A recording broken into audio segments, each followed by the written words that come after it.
Welcome to the podcast. We talk about all the things that are hidden in the shadows. This is Isaac. And this is Megan. And on this bonus episode. Yeah. It's kind of a bonus episode. It was supposed to come out pre-Easter, but it just didn't work out that way. We have cases and shit. Shit in cases. All right. Okay. What is today all about? So today, I thought I would try and catch up to Mr. 6-part series. I'm sorry if my ability has been on the road that it has. No. So this is going to be part 2 because I actually had some massive kind of leaps that my abilities kind of took on. What are we doing?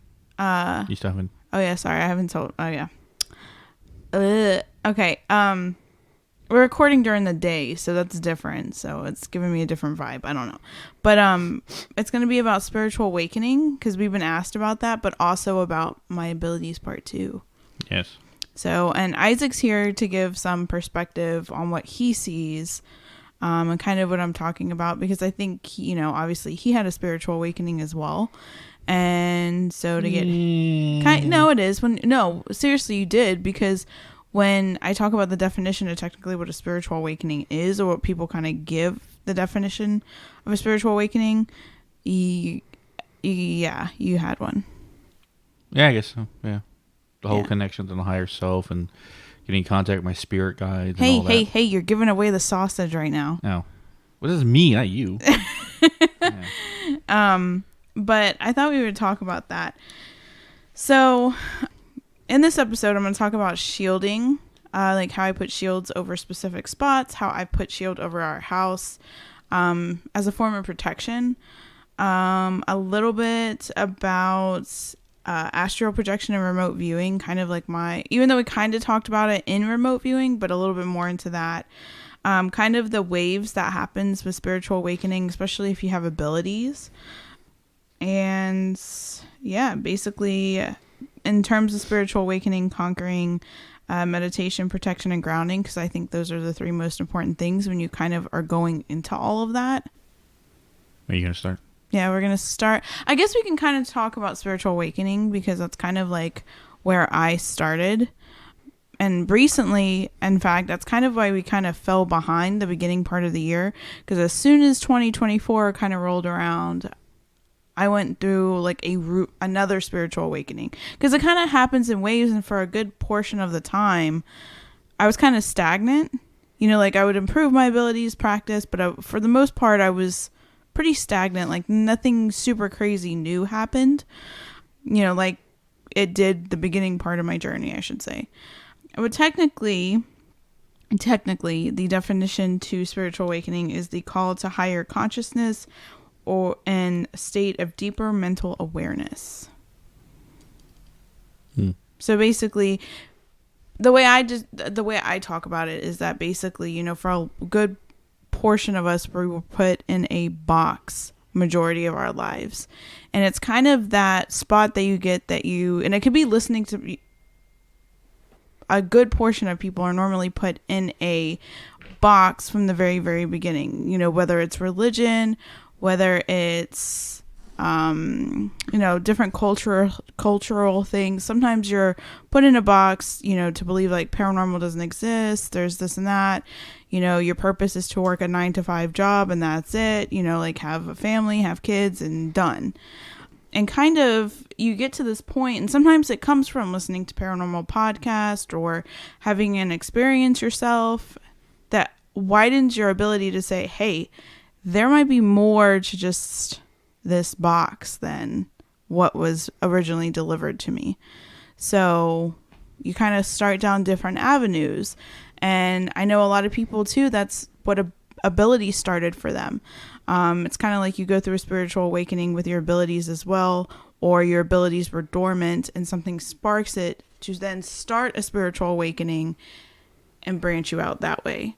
So I know a lot of people have said for us, that they've stumbled upon the podcast, and at the very beginning they didn't really have, like, they weren't really going through a spiritual awakening. They were asking some questions, and with their abilities it was like they were looking through the paranormal world through like a keyhole. And then when we started explaining things and getting into deep, asking them questions, having them kind of, you know, go through things, it's like they're looking through an open door now. And they can see everything. So that's kind of how spiritual awakening kind of goes. And there's good parts to it. There's bad parts. There's tough parts. There's easy parts. Like, it's all of the above. Do you have anything to add to spiritual awakening that you think people would like to know about? From my own perspective, from what I learned, and then granted, I always tell people that I'm not psychic. I'm not medium. You are, right? You are everything that I'm not. And I'm everything that you're not. It's why we are the perfect couple, and i.e. we complete each other. Anyway, enough cringe. Yeah. But it comes to the idea that what I see and what I feel is all like physical body, right? But I still had to come to the conclusion many people have when their abilities awaken, right? Whether it be psychic or anything else, is that there's more to this world than what we have been told. And you might have experienced paranormal your entire life, like I have. And out of the blue, one day, all of a sudden, your abilities spike up out of nowhere, like did for me. I had no understanding of what happened or anything like that. And I had to roll with it. But then meeting the right people and explaining the right way helped me and Megan get along to the point where we are now. Where in the last 3 years, about the same time, granted, you've had your abilities forever, but you never tapped into them as much as you have around the same time that I tapped into mine. So it's kind of like we started both our spiritual journeys at the same time to get where we are now. And now it's a whole other game. But it's coming to the awareness, I always say with spiritual awakening, it's coming to the awareness that there's more than what we've been told and more than what you understand. Hence why me and you have always said we've looked outside of the mundane religions that we're always told. Like everywhere and anywhere. Listen to other faiths, listen to other religions, listen to other cultures. Get their perspectives on the supernatural, get their perspectives on the gods or any kind of psychic abilities from around the world. And you start learning and gaining knowledge when it comes to the whole idea of how psychic and mediums are treated throughout history and currently all across the world. Hence why one of my 6 names is Shaman, or the War Shaman, because technically that's what I am. You, psychic medium, but seem to be a jack of all trades when it comes to those abilities. But it's all about finding what you're good at, I would say, and then developing that, and then meditation, getting in touch with your spiritualness. And I think real quick, kind of like that. Yeah. I think there's a distinction to make, because I think the two get kind of intertwined. To me, and I'm going to go ahead and also... We probably should put a disclaimer at the beginning of the episode. If you're not into spiritualness or all this stuff, skip this episode. Yeah. Because it's a big part of like my abilities and how I navigate through things, and you'll find that out later in the episode. Spiritualism and in my opinion, spiritualism and religion are two different things. Religion is humans' hand in trying to bring spiritualism into the 3D world. Right? Spiritualism is the connection you have to whatever God, whatever gods, whatever source you have, and how you personally connect. Religion is kind of like being part of a group that does that here, if that makes sense. Well, it's their ideologies to that specific religion, how they perceive the supernatural world. Yeah. So a certain faith might say this other faith is wrong, or that other faith is wrong, or this is the right way to do it. No, this is the right way to do it. It's our argumentative about who says who's right and who's wrong. Yeah. But I think with spiritualism, it's more individual versus the masses. Yeah. And so, you know, when you start bringing in religion, so because for me, I would say I'm more of a spiritual person versus religious person. We both have ever since we started this journey, we both have come more of an ideal. Now, people ask us, like, what are your faith lie? I would say, we always say we're Nordics, right? The Nordic paganism, but even that's kind of a stretch for us. But we do use Nordic runes as protection symbols. But we've always said, because for some reason, the Nordic gods seem to have our back when it comes to this stuff. So the Nordic runes seem to work for us. So we're going to keep using them. Any other faith out there, we're not saying your faith is wrong. We're just saying, hey, this works for us, so we're going to keep doing it. And I think with our viewpoints in the aspect of, we're not, it's the complete opposite of what you might think that we're saying, that, you know, your religion's wrong. It's the opposite, that we kind of have an open-mindedness to all religions, if that makes sense. Instead of, as long as it's like pure, I feel like, and the intention is good, that's, you know, like, I'm not judging you for whatever religion you choose to go. That is your path. And a lot with spiritual awakening, it is finding your own path and connecting with people that could help you. Because I know with me during spiritual awakening, the group that I started out with in terms of like learning about things is completely different than the group I have now. And I've kind of had like, again, waves of people that have come in and gone that have taught me different lessons with spiritual awakening and my abilities as well. And you know, like, obviously I've taken things here and there and incorporated and found my own way of doing things. And so another big part of spiritual awakening is also paying attention to your connections, who you talk to, who's in your life, and what advice comes forward. Because I know, like, the first group with myself of people that I kind of contacted with, they were kind of like edging me into, they were the ones that originally told me. And it was like different people, like those people never talk to each other. I just say it's the first group because it was essentially the first group that I had come in contact with.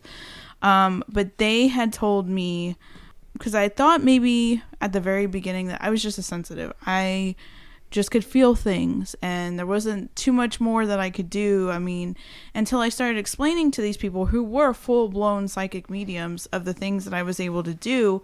And they were like, hey, don't limit yourself to just being a sensitive. Start looking into other things. And then that's when it kind of blossomed. And then I had started looking into that a little bit before Isaac gained his ability. I was like months before. And I remember one of the psychic mediums said that she was laying in bed. And it was a spirit that I saw a lot as a kid. And she was laying in bed and she said she saw this girl come to her. And this girl warned her that don't tell Megan to dive into her abilities because she is going to get seriously hurt.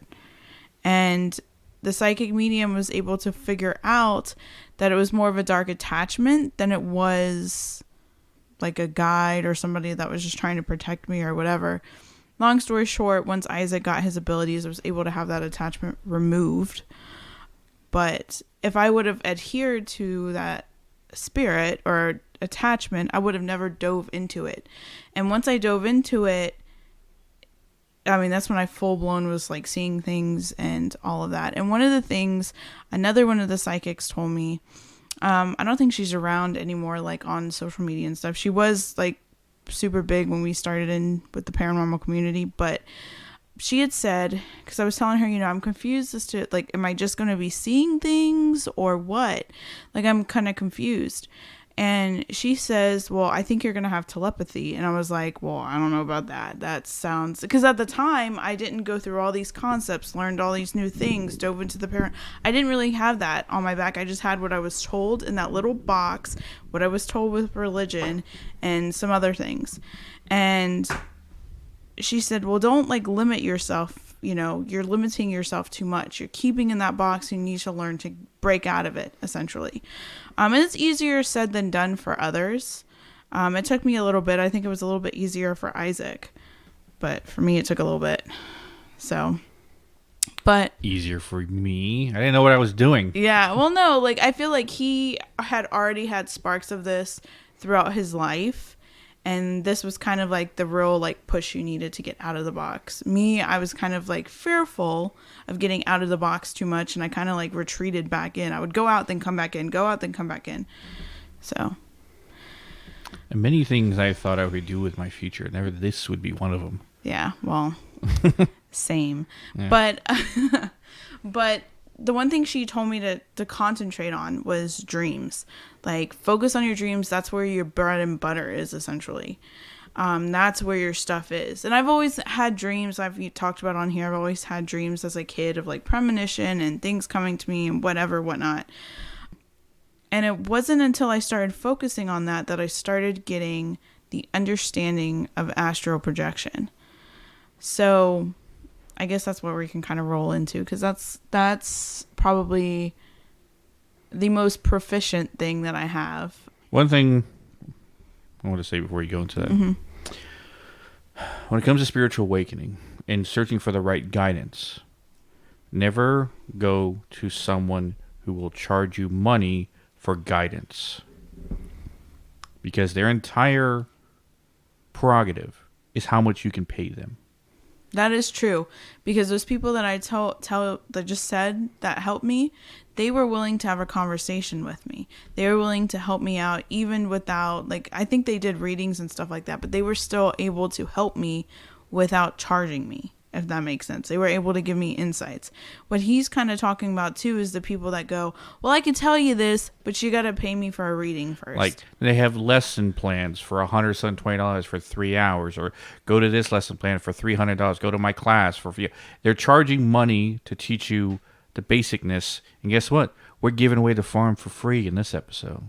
Yeah. Everything that you would need to know, and anything that we don't discuss. And if you hear this episode, you know what, I think I might.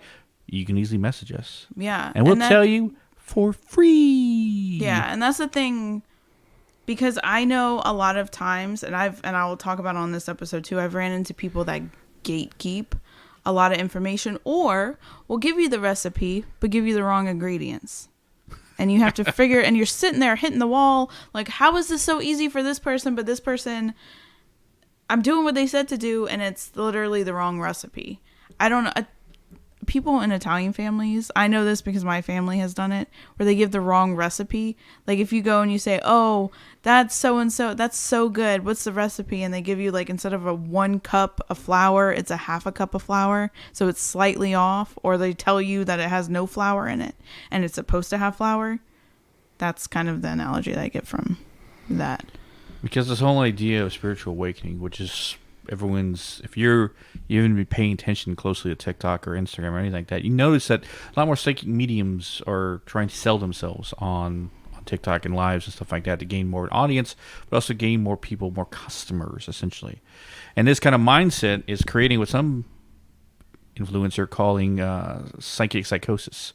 Essentially, it will create a mindset that some psychics out there say they have abilities of healing, or you listen to them, don't listen to your doctors and all that stuff, and that I'll be healed by this psychic medium or this Reiki healer, stuff like that, you charge me $100 per session and stuff like that. Yes, that can happen, but the same can happen in religion. Or if you put hands on me, they'll heal me all the way through and through.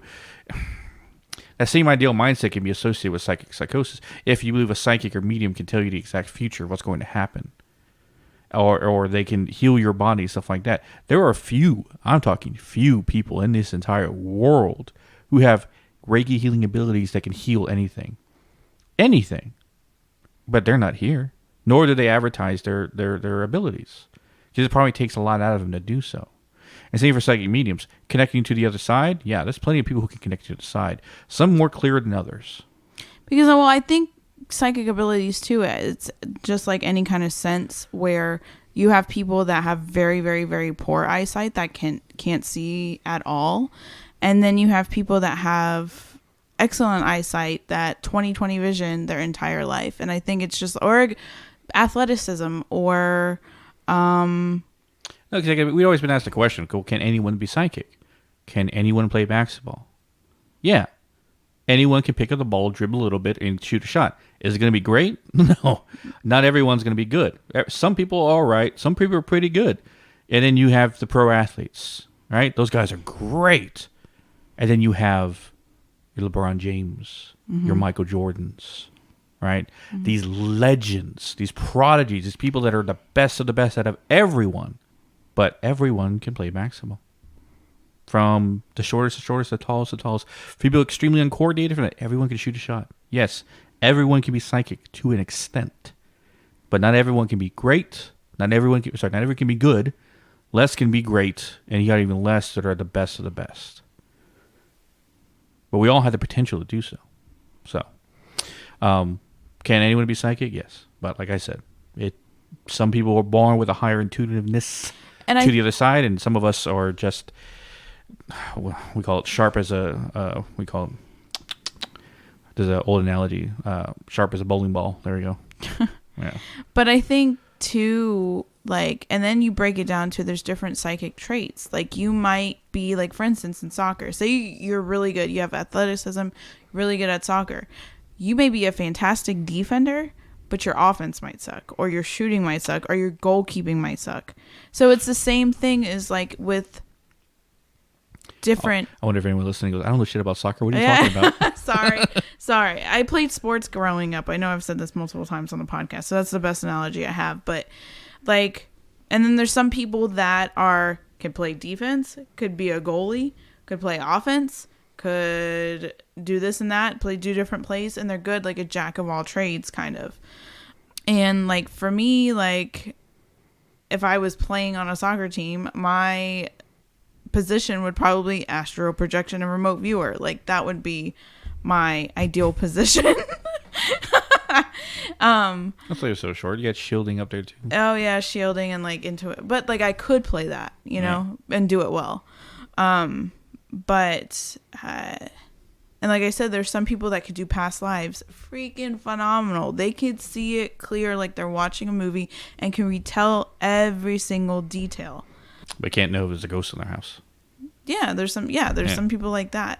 So it's just kind of like, and that's the thing too, is don't sell yourself short. It might be a skill too that you just got to kind of tap into more. Because like I didn't, it took time for me to get the astral projection down. Because for me, I focused on the dreams, like almost being lucid. I knew I already had lucid abilities, and I just kind of focused on that. I would ask specific questions. I would talk to my guides before I go to sleep, kind of because my best meditation time is before I go to sleep. And I would say like, hey, I have this question. Help me figure it out.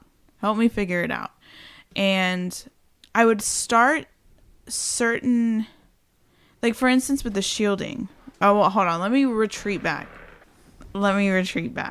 So I would get used to whatchamacallit, like just the feeling of almost like that in between spot where you kind of get lifted out of your body. Like for instance, I know a couple people tell me they feel the feeling when they get jolted back into their body, like before they wake up. Like they wake up just a slight hair before they actually physically wake up, and they can feel their body slam into themselves, right? Well, it felt like falling sideways. Yeah.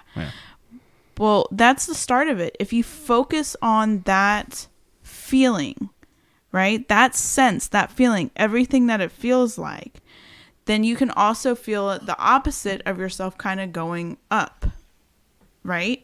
When you focus on that, and you keep doing it, you have that. Because I feel like a lot of times psychics, one of their things is that they catalog what things feel like. They use their senses, they catalog what the energy feels like, so then you can repeat it, right? So once you have that kind of cataloged, then you could start going places and being here. At least that's how I started. I mean, every psychic medium is going to tell you something different. It's all people's perspectives. Yeah. It's how you perceive the world. If your analogy is to describe things to people as based in comic books or anime, that's, I want to say I use descriptions of anime. I use more descriptions of comic books and movies to describe what I see and what I feel and how I see it and how I feel it.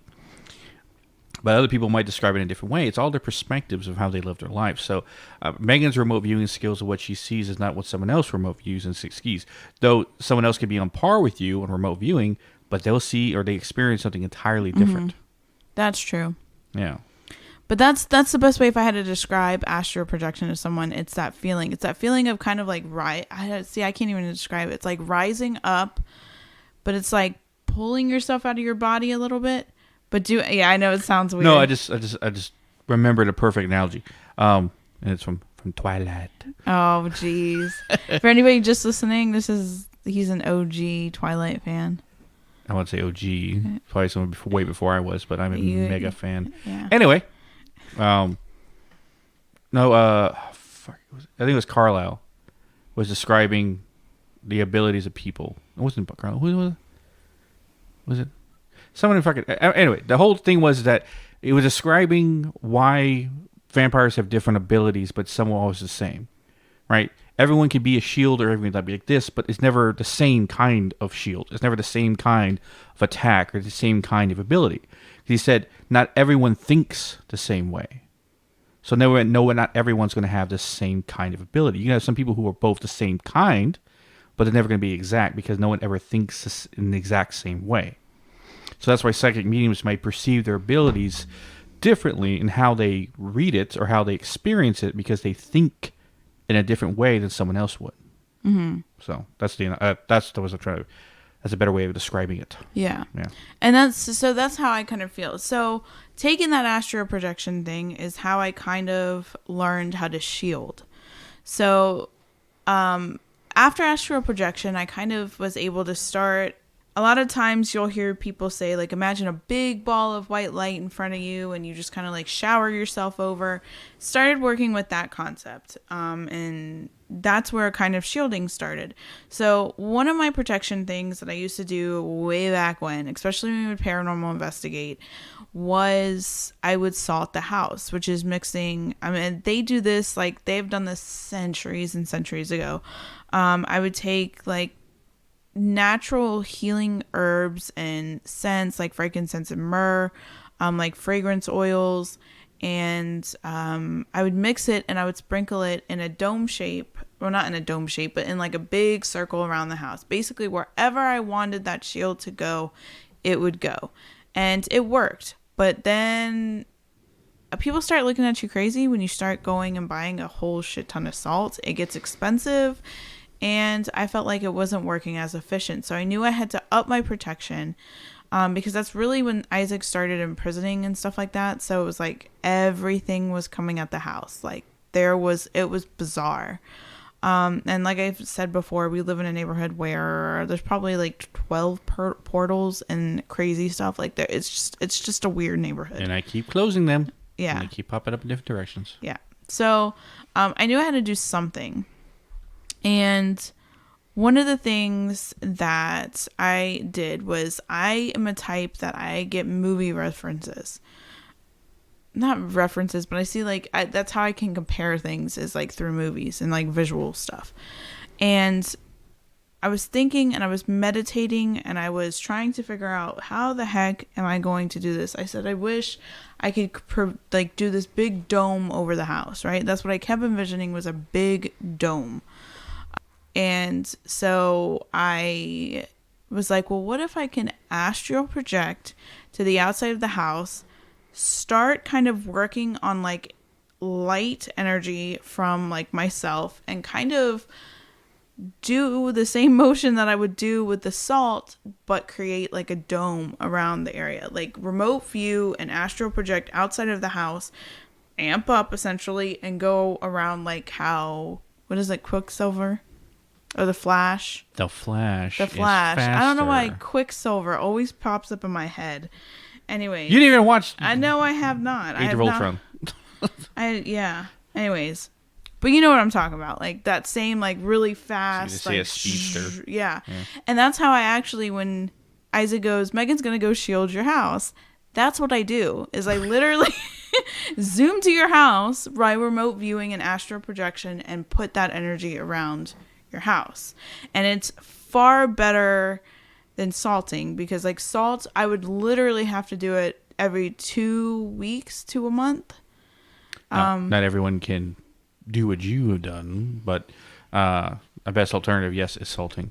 Mixed with a certain kind of herbs of protection. Yeah. We also buried 4 stones in the corners of our property, which we use as connectors and stuff like that. But that's what we originally used to help build the shield that originally was there before you learned to shield. Yeah. So there's different techniques and things you can do to protect your home, and I suggest to anyone in paranormal investigating to do so, because regardless of what you tell spirits to do, you can't follow me home, you're not allowed to do this. Words are simply words, and without intent behind them, strong intent possibly, you're playing with even with strong intent, half are probably going to listen to you. Others go, who the hell are these people to tell me what to do? and they're going to follow you home regardless. They don't care. Yeah. People say, "Oh, if you're respectful, you're really this, like that." And I think too, if there's that small, slight thought in the back of your head that you kind of want something there, you know what I mean, to experience it, it's gonna.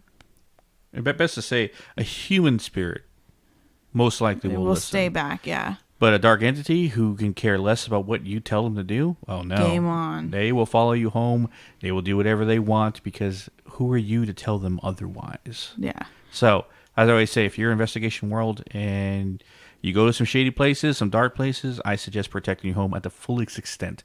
Otherwise, you're going to bring home stuff with you that's going to cause problems, especially if you have a family. Mm-hmm. You don't want your kids getting tormented by something that you brought to the house unintentionally.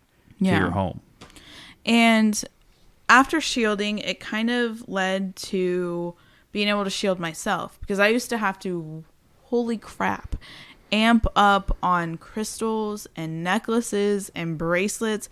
Put it this way, it used to be so bad, like when I would go to like stores or any places like that, to a point where I would absorb so much energy that I would have to literally wear like crystal bracelets around my ankles, like underneath my jeans. And it was to a point where I was just like, dude, I'm sick of doing this, because I would start forgetting my crystals and then get overwhelmed by energies and take on everyone. I was like, no, I need to figure out how to shield myself. So when I leave the house, essentially I take like a portable shield with me. And when my son leaves the house as well, because he gets affected by people's energy, put like an invisible, or not invisible, but like a little portable shield around him, and it's not as bad. Because there's another thing too that I came to notice at certain spots, not all the time, but depending on, like, because you think about grocery stores have a lot of transactions to where a lot of people come in, come out, come in, come out, a lot of emotions going on and all of that, and you don't know what the grocery store was built upon. Land wise, if there's anything there. I mean, he had a pool before in the middle of Target, you know? No, when we're walking up to Target. Yeah, when we're walking up to Target, yeah. Looking for meat. Ew, gross. That's what it said. And so there's things that I noticed. One specific thing that I noticed that was at specific spots was these things that I call, and this is something that I coined essentially. I mean, someone else may have coined it something else, but just in case someone goes, that's not right, that's not what you call that, I just call it that. It's called energy pockets, or at least that's what I call it, energy pockets, which is like stagnant energy that just literally sits. If you were to see it on the ether, it'd be like just a spinning ball of energy that's just sitting there, right? And sometimes it's neutral, sometimes it's positive energy. Like if you've ever gone through a spot and you're like, damn, this spot feels good. All right. Right. And you instantly get amped up. Well, then that's somebody almost that left an imprint of positive energy there. But there's also the bad part. And I've gone through one at locations before that like was bad. And I've gone through some at grocery stores before, where I went into this one spot and I literally felt like throwing up. I had just really bad like panic attacks. I don't get like anxiety and panic attacks very often, but like it literally, like I had to leave the store. So I was like, I'm not going through that again. So I would shield myself. And now in investigations, that's how I protect myself a lot of the times, is I shield myself. And one thing that I specifically want to talk about before we kind of get into the new stuff of my abilities, I kind of also want to talk about this one thing, because this happened to me all the dang on time when I first started investigating. So there was two feelings I want to talk about. First feeling was I would start getting back pain. And yes, I have back problems here and there. And not like mine. Yeah, not like yours. But I would notice it would not happen until I was at a location. And I was like, what the heck is this? And then I was told it could be a psychic attack or whatever. Nope. Like whatever. But I got to tell something. Huh? You might have back problems in the future because you had epidural. Yeah. I don't know. We'll find out. Yeah. But so there's that rumor. Just in case nobody knows that, there's that like rumor thing. I don't know. That your mom went through it. No, my mom didn't have an epidural because there was still rods in her back. Oh, yeah. So she had to do everything natural. Ugh. Yeah, I commend her for that, because it's funny, she did that, but then like if you like pinch her or something, she over dramatizes the pain level. It doesn't make any sense. And had back surgery, which is considered one of the most painful surgeries. And yet you pinch her and she, oh my God, what are you doing? So, side note. Throw your mom under the bus. Yeah. But so I would get the back feeling and okay, psychic attack, but what does that mean? And for the long time, I thought like maybe a negative entity, like I was feeling it before everybody else or whatever, until I meditated and I figured out and I asked a question, well, why do I get this? This is an annoyance. I don't like it. It makes me feel uncomfortable. I get anxious at locations because I start feeling like it literally felt like my back was cracking. And I noticed that sometimes it would not be that bad. Someone gave me, what is it, like calming oil, which is like, again, herbal stuff and like oil to like calm you and whatever. And it was fine. And I found out later on, like recently, probably like last year, that feeling happens when a spirit is trying to imprint on you, is what I call it, which is not anything bad. It doesn't necessarily have to be something bad. I mean, a negative spirit could do that to you, but it's something where it's kind of like they're kind of shoving energy on you to feel what they felt.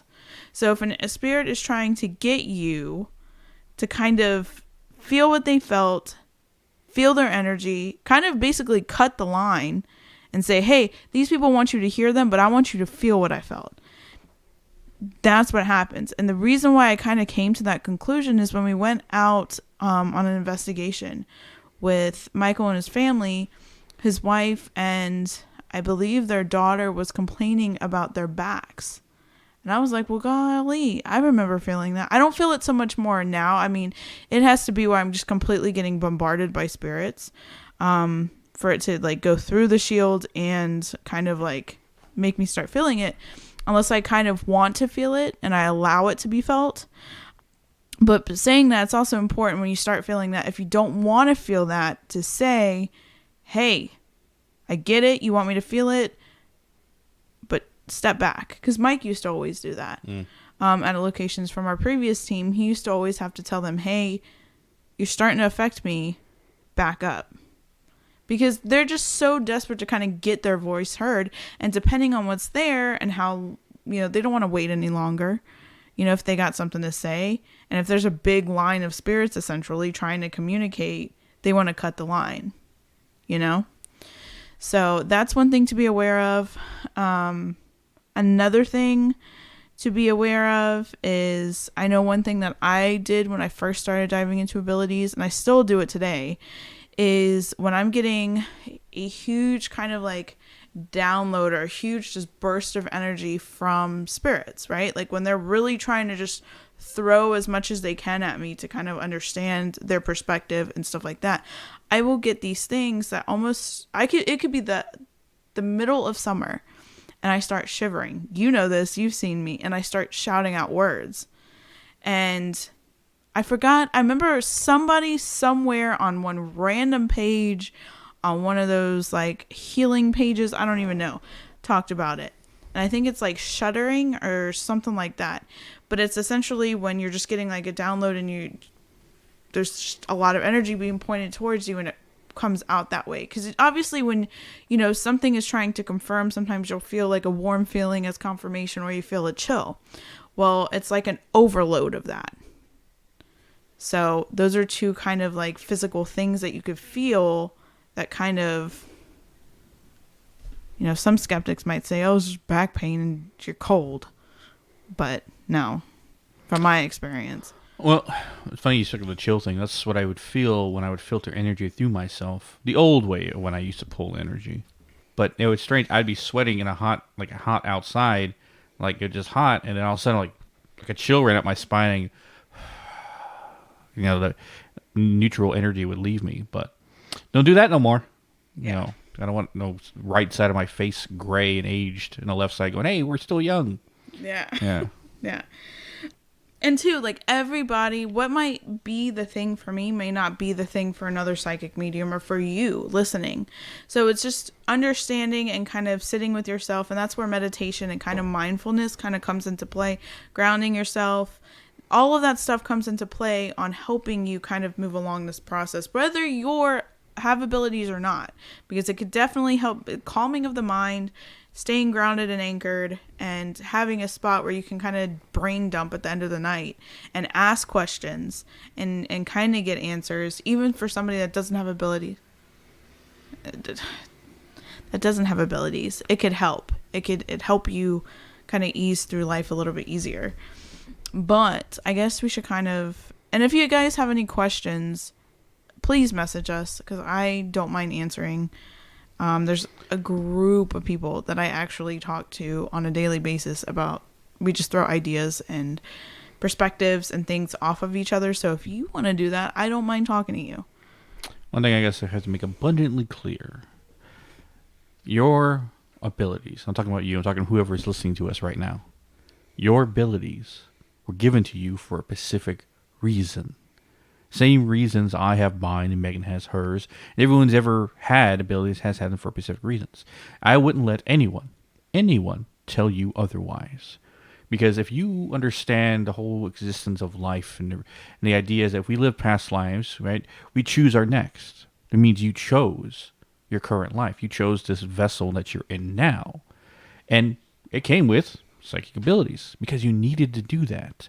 Whatever reason, well, that's up to you to figure out. I can't tell you your purpose in life. You have to discover it yourself. But you chose knowing you have psychic abilities. So your abilities are important. And regardless of what a spouse or friends or a lover or partner or whoever tells you otherwise, you're crazy, you're insane, religious people, whatever like that, it's wrong, it's of the devil. No. You have been given a gift to connect to the other side that most people choose not to believe in. Not disbelieve, choose not to. For fear of what actually could be real.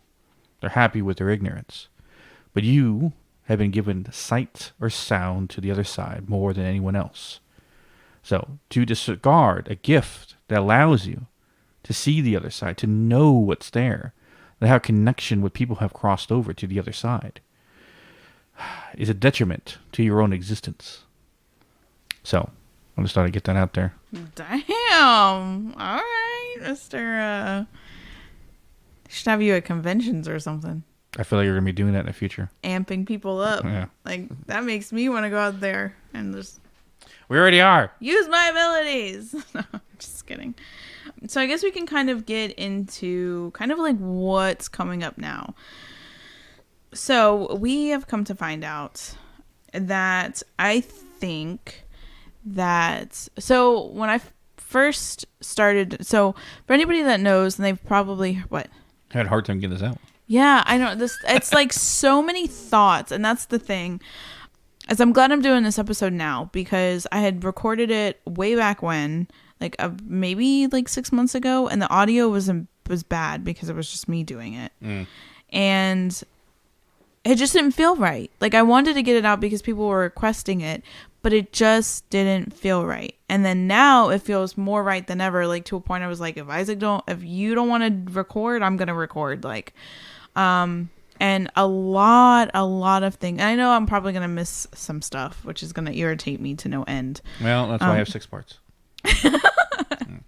But there's so much I want to tell you guys and say, because I know it's going to help at least one person. So I'm having a hard time kind of bringing it out, because it's almost like two of my guides are saying, hey, don't forget this, don't forget that. And I'm like, I'm trying to talk, dudes, you know? But one of the things that we've kind of found out is when I first started abilities, and I worked very, very closely with Mike, who is part of Shadow Walker, way back when. You've heard him talk on here multiple times. You've probably seen him on lives before if you've, stuck with us. But he was, for a good portion of time, one of my mentors and teachers.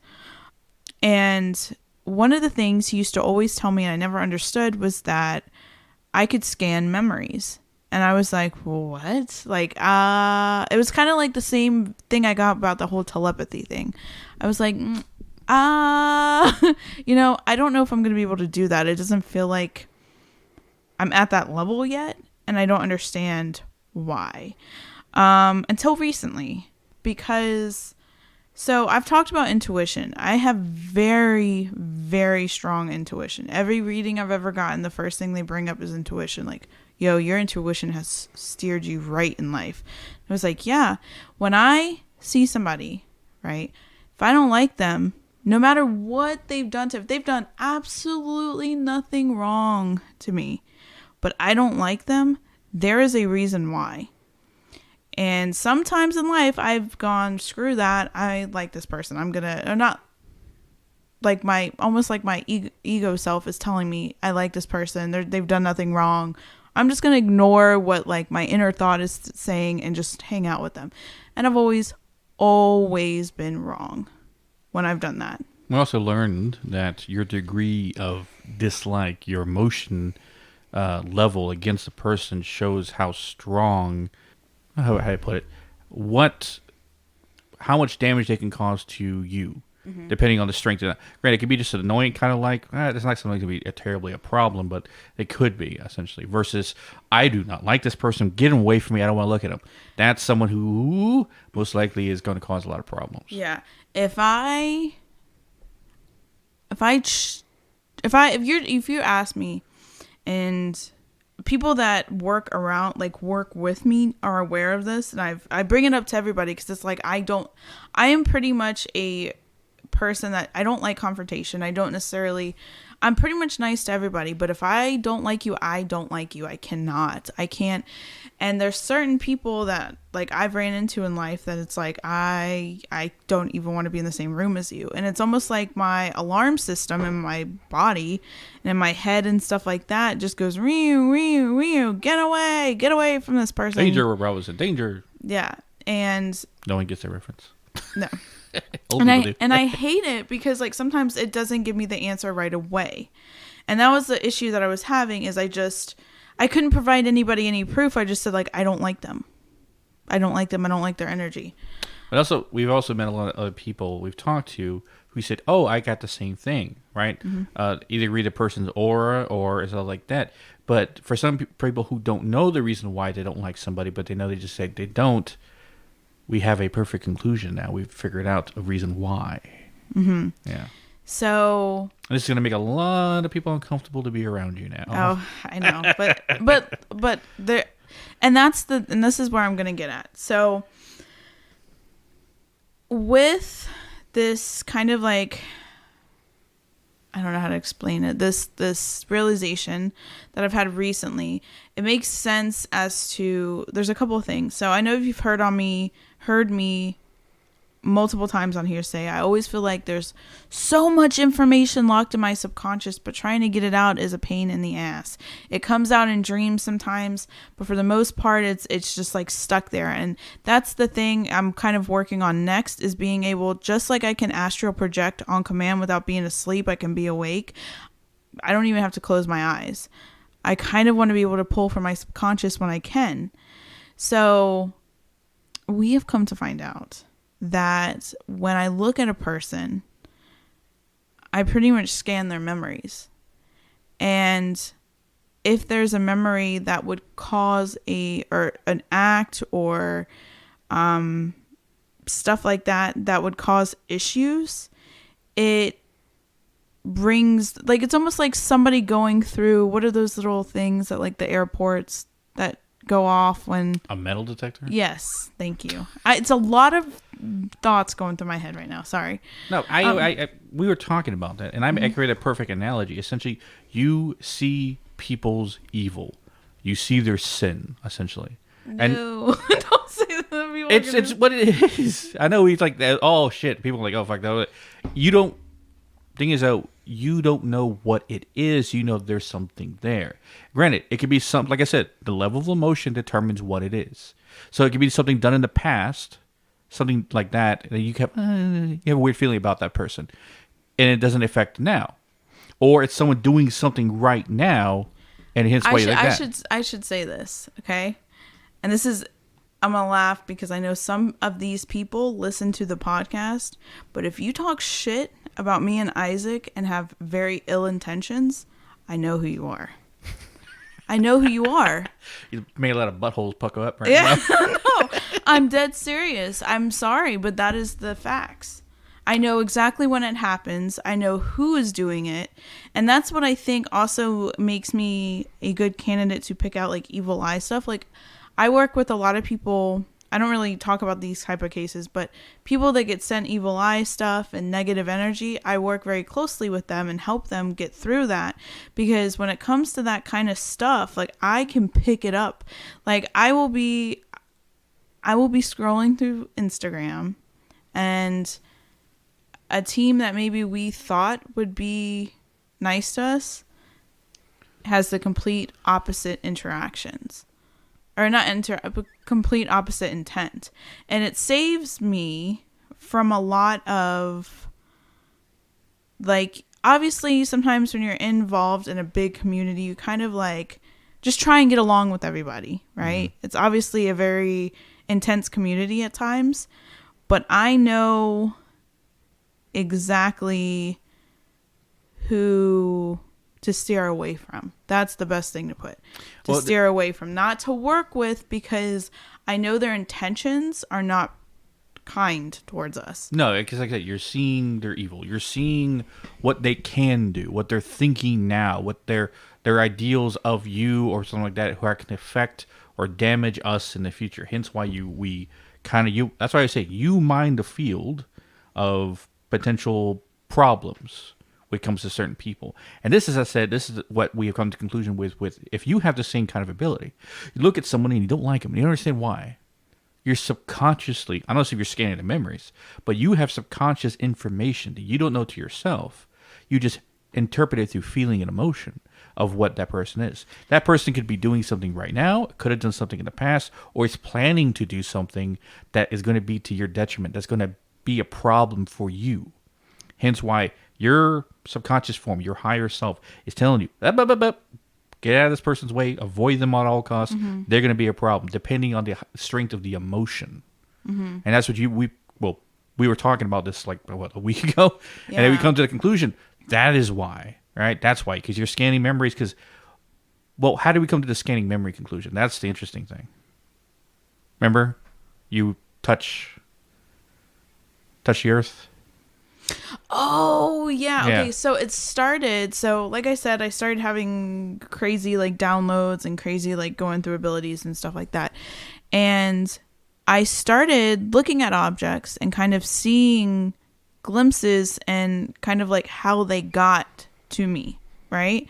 Like, almost like the steps it took to get to me, right? And I was like, oh, snap. Like, how it was made, it was weird, right? So at the very beginning of my journey, I would actually see myself lay down on the land of different locations, and I could see what happened on the land or objects. And even in certain investigations, Mike from the past team would ask me to hold objects. And at that time, nothing would come into play, but now I understood. So I was laying down one day, like on the floor of the house, and I laid exactly how I kept seeing myself, because it was just like, that memory kept replaying. So I was like, let me just see what that means. So I laid down and I started seeing memories. And like, this house in particular has been in my family since the 70s, and my grandma's lived here since the 70s, and I was seeing memories before I was born. And I was like, whoa, right? And that's how we kind of got through the scanning of the memories thing. And I kind of, because I had seen that at a past couple locations that we had been to, I started actually seeing that. That essentially became a catalyst. Your ability to feel that was a catalyst for the whole idea of scanning memories, right? Because you're scanning the memories of things you touched. That was your conscious mind doing that. Your subconscious mind, unbeknownst to you, was scanning memories of people we came in contact with, people you would see, people you look at, and knowing their history, but also knowing their evil, knowing what they've done wrong, what they're doing wrong, or what they plan to do wrong that could be against us, essentially. Mm-hmm. So we learn to avoid them. But then again, also you get attention by looking at certain, funny enough, wrestlers. Like, if you see a pro wrestler, like, I don't like that guy, I don't know anything like that. because apparently he or she is doing something wrong or planning to do something wrong, or they are a piece of crap. Who knows, right? Yeah. But because I use that because I watch wrestling. You see people on the screen. Yeah, it's funny because like there's been so many times where I've said, oh, this, I don't like this person, so and so, this and this and that, and then you come out later and you're like, so they have just been found like cheating on their spouse or whatever it might be. But it's knowing the potential evil depending on the emotion or the strength of your resentment towards that person. And so, and like I said, and it's funny. This is kind of funny. So one thing that's hilarious is that obviously I interact with a lot of people with the paranormal community, right? And a lot of these memories or these segments will come out in my dreams, right? So I've actually had where I've had dreams of one in particular person from a team will come tell me something about another person and another team, like, hey, you might want to watch out for this person. It's kind of ironically funny that and then sometimes bad stuff will pan out later on or whatever. I actually had that happen before the split of Shadow Walker happened. So before the split of Shadow Walker happened, there was a convention. I had a dream about this convention we were at. It was this underground warehouse. And there was a bunch of teams there, and it was like one group was leading with one group was leading with another one. And the person that was, I'm not going to say the name, but the person that was like splitting the groups off was somebody that is a pretty big person in the underground paranormal investigating world. Like, it's not a huge person. He or she, I'm not going to say, has done things with bigger people, but isn't like the level of like, I don't know, like Sam and Colby or Kalani Ghost Hunter or something like that. But that person came up and separated our group and separated me and Isaac from Mike and Megan. That was part of our group. Mike and Megan were part of group 2. Me and Isaac were part of group 1. Right? And in the dream, I was arguing the fact that, like, why are you separating us? This is not what we do when we go on investigations. It's always like me and Megan with with Mike and Isaac. We're separate, but we, work together. And she goes, no. You and Isaac are over there. Mike and Megan are over there. And it comes to find out everyone he or she You already separated in group 2 was people that disbanded from their teams. Teams that completely stopped, podcasts that completely stopped, and group 1 is still doing it.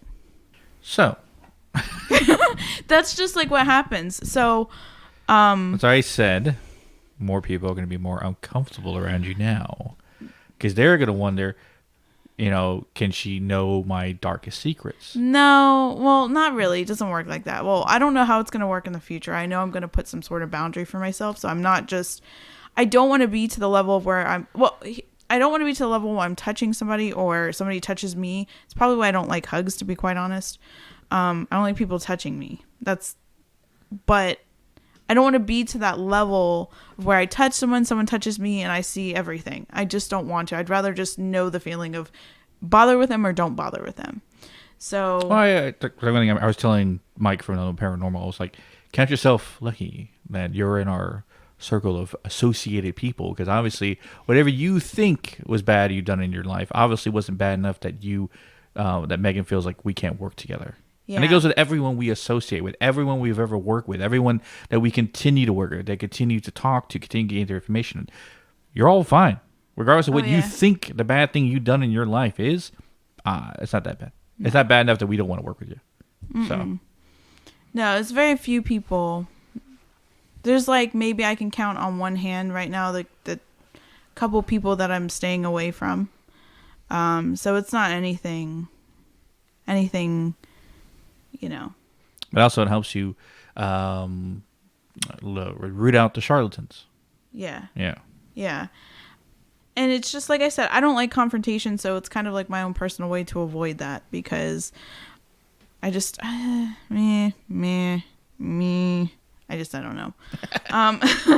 But like I said, hopefully, because I'm working on that ability. But here's the thing that's interesting. So with that ability, and this is something that Christy from Unknown Paranormal came up with, because again, it's a group of people we like that I talk to on a daily basis. We talk about abilities and dreams and stuff like that. And we've done 18 home cases with. Yeah. So one thing that she said that she thinks is something that I could do. So right now with the person, place, or thing, the actual seeing and scanning of the object, or seeing and scanning in the conscious mind, is touching something, right? I have to touch it, kind of like how Isaac had to, at the very beginning, had to hardwire in to see someone's mind force. That's actually grab their hand. Now he doesn't, right? He can just shoot his tendrils and look at your mind forest. And for everyone going, what the hell is she talking about? Shadow Walker episodes 1 through 6. Yeah. Listen. Yeah. Yeah. But she had the idea, so you can astral project. Why don't you just astral touch somebody, in a sense, or a location? Like you astral project to a location and you touch the wall, or you touch the ground, or you actually like remote view and astral project and lay on the floor of whatever building I'm going to. You never saw 13 Ghosts, have you? No. Matthew Leonard? Leonard? The guy from Scream? Yes. Lillard? Lillard? I think it's Leonard. I think it's Lillard, like lizard. Lillard. Lillard. Anyway, that guy. Shaggy. The actor played Shaggy. His character in 13 Ghosts was a psychic, but he did it by touch. Like if he touched someone, he saw their past memories and stuff like that, or like their trauma. Mm-hmm. And that's why he was helpful for the bad guy, essentially. That he remember in the opening scene there in the junkyard, he touched his hand to the junkyard and he saw like all the past murders that the ghost was still doing and what he did when he was alive at that location. Well, what actually kind of like that's what it reminded me of when you're talking about that. Yeah, well, what kind of ignited all of that, right, is, so again, I'm very visual. So I was actually watching, me and my sister were watching Haunting of Hill House, I think it's called. Mm-hmm. And everybody's got different abilities, right? So one ability that one of the daughters had was that she would wear gloves because she would touch things and kind of see the memories, essentially, of it. And there was a scene that looked identical to when I was a kid. I was at a school dance, and you know how it was elementary school, middle school. And you know how like somebody, like guy girl dances, you know, someone's hands go on you, whatever, you know, to dance, right? Yes. Okay. So told you a lot of things are going through my head right now. And I had this kid that he was like essentially like out of my league. He was one of those like super popular. I was like the weird girl. He was super popular and he asked to dance with me. And I felt like it was too good to be true. And I saw a scanning of memories, and it was kind of like almost like a Carrie thing, or like Josie Grossi, like how they egged her when the popular guy invited her to the dance. And it was like one of those situations. They were planning to do that to me. You seen that movie, but not 13 Ghosts? No. Anyway, so something like that was planning to happen to me. Again, I've said it multiple times. I got bullied severely. Anyways, so I saw that getting ready to happen before it happened. And I remember I made an excuse like, I gotta go. And I just like ran off before they could do it. But then apparently the next day at school, they were talking about that in the classrooms. So I saved myself from the embarrassment. But then, like I said, I saw her in that show do that scene, and then it clicked in my head, oh shit, that's so weird. And so, yeah. So that's where that kind of came from. Yes, but we also came up with another conclusion. Oh, this one's weird. Okay. So you and guys also is going to have a lot of people asking, what am I, to Megan when she explains this. Okay. So I know we always, okay.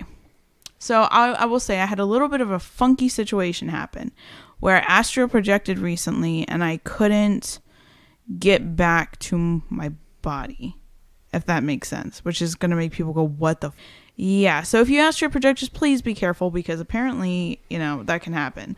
So Make sure your body's safe. Kind of like how Isaac got like pushed by a demonic thing on base.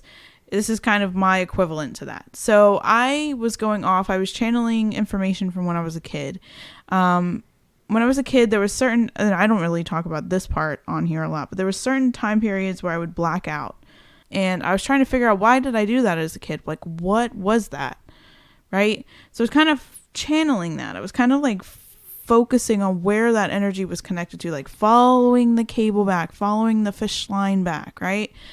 And I went to this place that I got real freaked out about because it was similar to what Megan from the previous team had described when she was possessed, right? It was ash. It was like fiery, kind of. It was hot but cold at the same time. Like, it was very, very weird. Because I know what the feeling is like when I come back to my body and when I go out, kind of. And when I'm awake, there's a different feeling from them when I'm asleep or in meditation. It's all different feelings, right?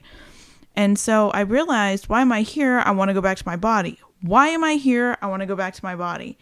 And apparently at this time, Isaac was getting alerted by her son that I was zoning out. Like, I was kind of like freaking him out. I was just like zoning out. And long story short, I then get zoomed to this spot it's like a road, right? With a car. But the road, like the car doesn't move, but the stuff around the car does.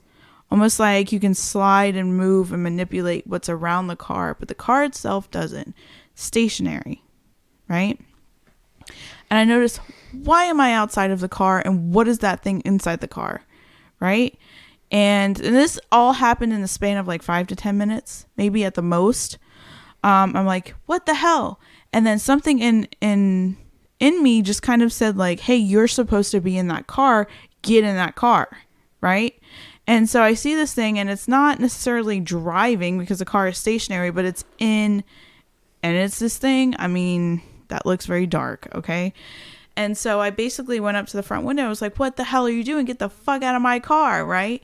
And so I literally open the door and throw this thing out and body bag it. And I get into the car. Only when I get into the car and I get control of the steering wheel is when I come to, right? Isaac had to go into my mind forest, clear this thing out, and I didn't describe to him what it was. He described to me what he saw, and it was exactly what I had seen. And I figured out that I believe that was different psychic ability or different things. Isaac can go, so me and Isaac are pretty much the same, but we're different.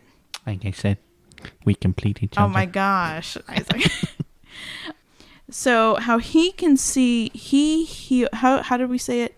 How he uses the mind force to see into your subconscious. For me to understand and see what's going on with your vessel, I see this spot. He sees the mind forest. I see this road of some sort. Because essentially when I was describing to you guys the analogy of oppression and possession and the things being in the car and all that, so I was actually going somewhere. I was seeing this as that. I was going to the spot and seeing it, right? So what if I can see if an entity is kind of like really starting to get attached? Like the first almost level of attachment is in your mind, but then the second level of attachment is to your vessel, right? And so the thing that was unique is that I saw specific things to the car. How Isaac sees the mind forest and can tell you what your trees look like, if there's dirt and stuff like that. The foliage, trees, the time of day, the color of the moon, half full or whole, how many stars, the type of forestry, everything. Yeah. It's different for everybody's mind forest. Yes. Yeah. Is how I would see your car. And that represents your vessel. Isaac's car has a dented trunk. Because of my back. Yes. Yeah. And then two, like different things. And my headlights are foggy because of my eyesight. Oh my God. But we were just kind of rolling with this, and it made perfect sense. So Isaac heals. How would you say it? How did you? I put it as a sense I use the physical, right? My ability is physical. I have to feel it with my hands. I use the physical to heal the spiritual, right? You use the spiritual to heal the physical. At least that's our theory. Yeah, I haven't healed anybody's backs or done any of that stuff. So I mean, I don't know yet. I don't know, and that kind of. If my freaks back gets fixed because you get buff that- out the dents, no. And the It's a funny analogy. But yeah. what's even stranger? Huh. What you saw my vessel as, the vehicle you saw it as. You saw it as a 1987 Bronco. The same Bronco, Ford Bronco, that my grandfather had when I was young. It's the first car from my entire memory. First vehicle I ever remember getting into, the oldest vehicle of my memories of my childhood. My grandfather had it for the longest time. I remember it being this very crappy painted primer blue color, like no gloss or nothing, just painted some kind of he probably used house paint on it. They paint it blue to make it look nice. Sounds like something my grandma would do. Yeah, just to make it look nice, right? And I think ran for a while. I think my grandfather originally sold it. But what you saw it as is funny. It's also the year I was born. So we thought to ourselves, are vehicles the years that is your vessel car the year you were born? What vehicle did you see for yourself? Early 90s Audi. Yeah, well, it's a small car. You're a small person. So, And I'm a Bronco, which I think it'd be more of a truck, but whatever. But how you described where the dents were and the damages, where my physical body is damaged. So, of course, my trunk would be damaged because that's where my sciatic nerve pain is, my back, the lower part, right above my right butt cheek. So the right... It's just a funny thing to talk about. It's so weird. I guarantee my shocks aren't doing so great because of my knees. But then... Yeah.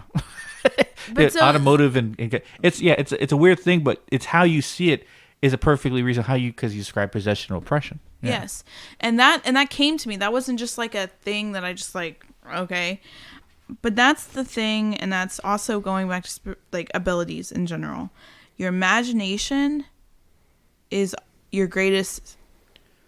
Is how you achieve greatness with abilities. It's also the boundaries you set on your abilities. So if you're a very imaginative person and can find different new and innovative ways to kind of picture it and visualize it and manipulate it and deal with it, you could do a lot of things. That's how I gained strength in my ability, is imagination. My ability to create scenarios in my head and see things, because I'm a divergent thinker, right? Divergent thinker? Yeah. I run scenarios in my head. I see movies. I can create out of nowhere.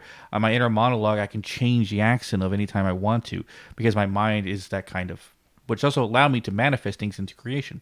How I use my abilities. How I even come up with names for how to describe it, what it looks like.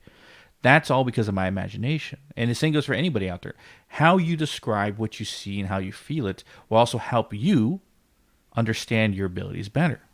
And for the conspiracy theories out there, it makes sense of why, at an early age, a lot of people tell you, quit with your imagination. Imagination is only for children. Don't use your imagination. Don't think outside of the box. Imagine if people continued thinking with a high level of imagination. A lot of abilities would flourish, I think, personally. Well, that's why we have more free-thinking minds now, but unfortunately it doesn't happen until later in life. But one thing I always say that sometimes the visual can help strengthen your ability. A thought can be unlocked by something you visually see. For example, I wanted to say this to Shadow Walker Part 7, but there's not a lot of information for Shadow Walker Part 7, and this is a small detail. I've talked about in Shadow Walker 1 through 6 that the elemental energies of certain entities that I pulled, I absorbed the elemental energy off of them. So fire, air, water, and electricity. Electricity was kind of the first element that I mastered because it came to me. But the others I had to pull off of entities that I came across. So Mike from Unknown Paranormal, he was all like, "Oh, what about Earth? You gonna get Earth, right? Have all the elements essentially?" I'm like, "I don't know. What would be the purpose of Earth, right?" And I thought the same thing about water. What would be the purpose of water? Why would I need water for? Electricity, fire, that makes sense, it damages. But water, mixed with wind, can cause ice and freeze an entity. So, it makes sense. So, what would Earth be a purpose? Like, I don't see myself throwing vines at people or using dirt. Yeah. But I had a very adamant urge to watch Dune. The first one. Not the. And if you have an itch to listen to certain music, to look at something, to read a book, to watch a movie, do it. Yes. And I explain this because, like, I watched Dune, the first, not the 1980s one, the one with, of course, Timothée Chalamet guy. Because when it came out, I didn't have the elemental abilities. The first movie didn't come out. Dune 2, I haven't seen yet. I want to see it. But I wanted to watch Dune again. And I was like, I don't know why I don't want to do it again. Let me watch it. So I watched the whole thing through. And towards the end of the movie, all of a sudden, my hand, I was spinning energy in my hand. All of a sudden, I saw sand. My tendrils weren't strings anymore. There was spinning sand in my hand. And then I gained the earth elemental ability. According to my spirit guides, that was always in me. It just needed the right unlocking to do so.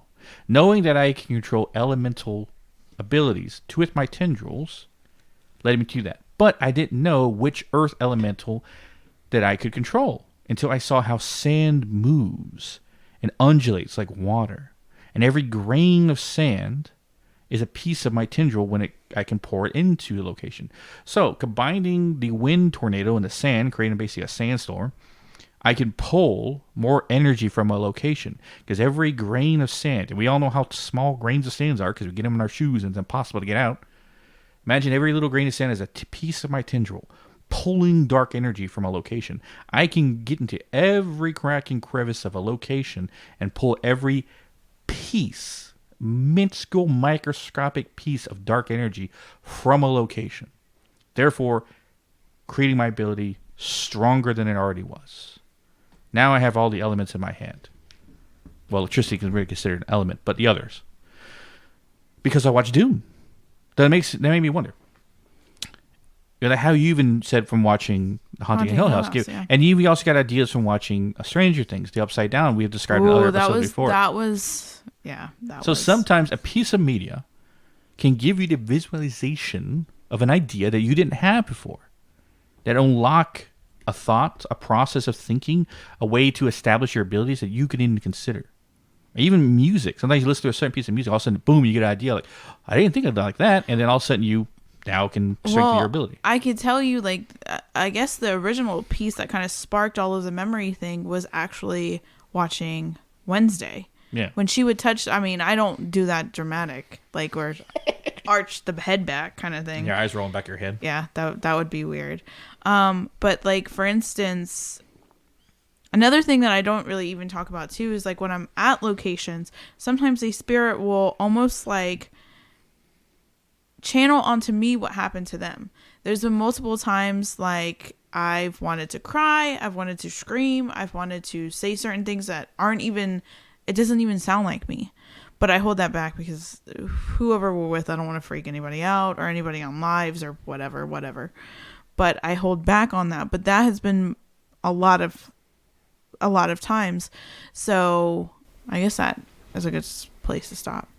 I think I've hit every note, hopefully. I'll make Instagram posts. Oh, another thing, too, that is also kind of a new thing is energy alchemy. I don't know if anybody has kind of like heard about that. It's basically energy manipulation, taking something and kind of manipulating it and changing it around. That has also been something that's been brought up to me. I don't know exactly how that's going to work within my abilities, but we shall see. Yes, and I told you if you can turn pieces of things to gold, that'd be nice. Yeah, it's not. Yeah, that would be nice, but it's not necessarily like that. It's like basically taking negative, throwing into positive. I think that's going to end up kind of going with a location. Like instead of like pumping negative energy into something, it's going to be taking that negative energy and recycling it back positive. So I don't know. We shall see. But you felt necessary to release this episode. Oh, yeah. Like, this was a big pull, and it was so much so now. So I hope it helps somebody out there, and somebody feels, like, good and starts on their journey and like I said, if you need any help or any questions, feel free to reach out. Because if, like I can't get to you, Isaac will, and Isaac has a good perspective on things. So if you listen to this episode, the bonus episode with young William again. Yes, he is really cool to listen to. I know you guys had a lot of positive feedback to give us last time he was on here. Young William from WTCW Paranormal. Yes. I get good vibes from him, just so anybody's wondering and asking. So. I guarantee he will. Yeah. Did you like me? Yeah. No, I always I feel like I weird him out, though, a little bit when I do talk about it, because, I don't know. I always say about him is he has a good head on his shoulders. Yeah. But he also is far mature and wise beyond his years. And the fact that he has his shit together now, and he's not even considered a legal adult yet. Yeah. And he's got all this figured out, exactly how to do it. There's no doubt in my mind he is going to be a pronounced person in the paranormal world by the time he's my age, right? He's gonna have it all figured out. He's gonna be well known, probably his own show, whatever. Because if he keeps on it, the sky's the limit for him. Yeah. But yeah, in our interview we talked more, and I asked him more deeper questions this time around to get his better perspective. And he also tells me a story that will scare the shit out of you. I guarantee it. But yeah, so look forward to that episode. And then what's after that? So after that, we were talking about Collins Elite. Yes. I don't know why Cliff's tail came up. Cliff's tail. Sorry, Cliff, and your tail. I don't know why. I literally was about to spurt out Cliff's tail, and I was like, that's not... Collins Elite dives a little bit into the conspiracy, also spirituality at the same time, associating aliens and demons together. So when I heard the story about the Collins Elite, I wanted to know more, and we're going to take you on the ride talking about it. Plus, they're not entirely wrong. Just keep that in mind. And I'll explain with one of my personal experiences of why they might not be entirely wrong. Anyway, and that's releasing when? Friday, later this week. Hopefully. Unless we get a random case out of nowhere. Nah, I think we'll be able to do it. Hopefully. Hopefully. I hate putting... I hate putting a date, because then I feel like when I put a date, it's almost like a curse not to get it out. So, you get it when you get it. Yeah. Right, butthead. Oh. Anyway. So you can catch our social medias at Hidden in the Shadows Podcast on Instagram. Cornholio, I need TB for my bunghole. I used to have a poster of that. I don't know where it went. It's in our storage. It is? Okay, right. So when we have our own place, I will put that in. Hidden the Shaw 6 on X. Hidden the Shadows Podcast 2 on TikTok. Our links to all our social media, and always you can listen to us at hiddenshadowspodcast.com. Also, we have a paranormal page, Hidden Shadows Paranormal, on Instagram. So if you're dealing with any cases or have any paranormal questions, psychic mediumship or shaman, whatever, you can message it there or on the Instagram, or email us to the website. Also, the Facebook, I totally forget we have it. Yeah, we have a Facebook. Believe it or not, we've been getting some traction on there, which is kind of weird. What's it on Facebook? I don't know. What? What's it on Facebook? Because I don't know. Oh, just Hidden in the Shadows. Okay. That's not what I heard at all. No, I heard you, what did he sat on? What did he sat on? Yeah, I don't know. What's the Facebook? What did he sat on? What's the Facebook? Anyway. He always does that, but everybody here knows he mumbles. Anyway. With that being said, we'll catch your weirdos in the next one. Yes.